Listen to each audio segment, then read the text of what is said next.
ಎಲ್ಲರಿಗೂ ನಮಸ್ಕಾರ ವೀಕ್ಷಕರು. ಇವತ್ತೇನಂದರೆ ನಾನು ಫುಲ್ ಬ್ಲಡ್ ವಾರ್ಮ್ಸ್ ಕಲ್ಚರು ಹೆಂಗೆ ಮಾಡೋದಂದರೆ, ಇದು ಫಿಶ್ ಇದೆಯಲ್ಲ, ಫಿಶ್ದು ಪೂಪ್ ತೊಗೊಂಡು ಈ ಥರ ಒಂದು ನೀರಲ್ಲಿ ಹಾಕಿ ಇಟ್ಬಿಟ್ರೆ ಅದೇ ಸೃಷ್ಟಿಯಾಗುತ್ತೆ. ಇವಾಗ ತೋರಿಸ್ತೀನಿ ಹೆಂಗೆ ಇದು ಮಾಡಿ. ಇವಾಗ ಇದರಲ್ಲಿ ಫುಲ್ ಬ್ಲಡ್ ವಾರ್ಮ್ಸ್ ಇದೆ. ಎತ್ಬಿಟ್ಟು ಏನು ಮಾಡಬೇಕಂದ್ರೆ ಫುಲ್ಲು ಇದ್ರಲ್ಲಿ ಬೀಬೇಕು. ಇದ್ಬಿಟ್ಟು ಸಪ್ರೇಟ್ ಮಾಡಬೇಕು ನೆಟ್ಟಲ್ಲಿ. ಸಪ್ರೇಟ್ ಮಾಡಿಬಿಟ್ಟು ಆದಮೇಲೆ ನೆಟ್ಟಲ್ಲಿ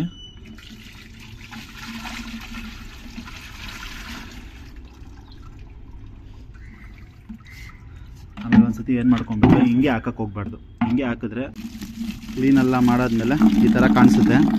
ಈ ಥರ ಆದಮೇಲೆ ಫಿಶ್ಗೆ ಫೀಡಿಂಗ್ ಮಾಡೋಕ್ಕೆ ಶುರು ಮಾಡಿ. ಹಂಗೆ ಹಾಕಕ್ಕೆ ಹೋಗ್ಬೇಡಿ, ಕ್ಲೀನ್ ಮಾಡಬೇಕು ಫಸ್ಟು. ಯಾಕಂದರೆ ಅದು ಫಿಶ್ ಪೂಪ್ ನೋಡಿ, ಇದೆಲ್ಲ ಫುಲ್ ಬ್ಲಡ್ ವಾರ್ಮ್ಸೆ. ಫೀಡಿಂಗ್ ಮಾಡ್ತಾಯಿದ್ದೀನಿ, ಎಲ್ಲ ಚೆನ್ನಾಗಿ ತಿನ್ನುತ್ತೆ. ಇದು ಒಳ್ಳೆ ಹೈ ಪ್ರೋಟೀನು ಪ್ಲಸ್ ಕಲರ್ ಚೆನ್ನಾಗಿ ಕೊಡುತ್ತೆ ಗಪ್ಪಿ ಫಿಶಸ್ಗೆ. ಒಳ್ಳೆ ಪ್ರೋಟೀನ್ ಇಂಟೆಕ್ಟು ಇದೆ, ಒಳ್ಳೆ ಕಲರು ಕೊಡುತ್ತೆ.